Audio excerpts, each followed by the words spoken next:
പരിശുദ്ധ മറിയത്തിന്റെ വിമല ഹൃദയ തിരുനാൾ. ഇന്നലെ നമ്മുടെ കർത്താവ് ഈശോ മിശിഹായുടെ തിരുഹൃദയ തിരുനാളായിരുന്നു. ഇന്ന് പരിശുദ്ധ കന്യാമറിയത്തിന്റെ വിമല ഹൃദയ തിരുനാളും.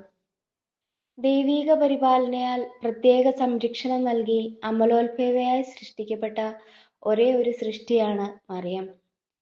കാരണം അവളിൽ നിന്നാണ് ദൈവപുത്രൻ ജന്മമെടുക്കാൻ ദൈവം തിരുമനസ്സായത്. ആ ഹൃദയത്തിൽ ദൈവീക ചിന്തകളല്ലാതെ മറ്റൊന്നും അങ്കുരിക്കില്ല. ജീവിതത്തിൽ എന്തൊക്കെ സംഭവിച്ചാലും അതെല്ലാം ദൈവചിത്തമായി സ്വീകരിക്കാൻ സ്വതസിദ്ധമായ ഒരു വരം അവൾക്കുണ്ടായിരുന്നു.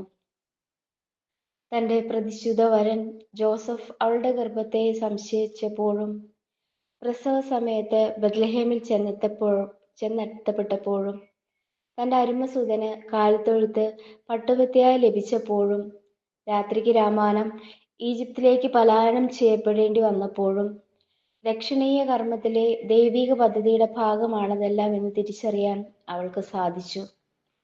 കുഞ്ഞിന്റെ പരിച്ഛേദന വേളയിൽ നിന്റെ ഹൃദയത്തിലൂടെ ഒരു വാൾ കടക്കുമെന്ന ശിമയോന്റെ പ്രവചനവും അവൾ ഹൃദയത്തിൽ സംഗ്രഹിച്ചു.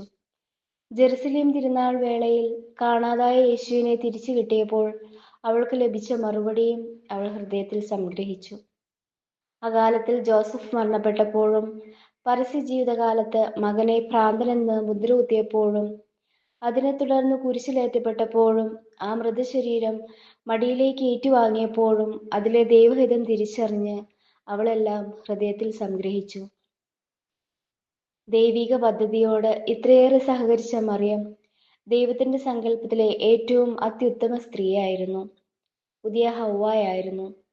ഒരു കൊച്ചു പാപം പോലും ഏശാത്ത പരിശുദ്ധമായ ഒരു ഹൃദയത്തിന്റെ ഉടമയായിരുന്നു. യേശുവിനെ കഴിഞ്ഞാൽ ഏറ്റവും വിമല സൃഷ്ടി. നമ്മുടെ പരിശുദ്ധ അമ്മയുടെ വിമല ഹൃദയത്തിന്റെ തിരുനാൾ മംഗളങ്ങൾ ആശംസിക്കുന്നു.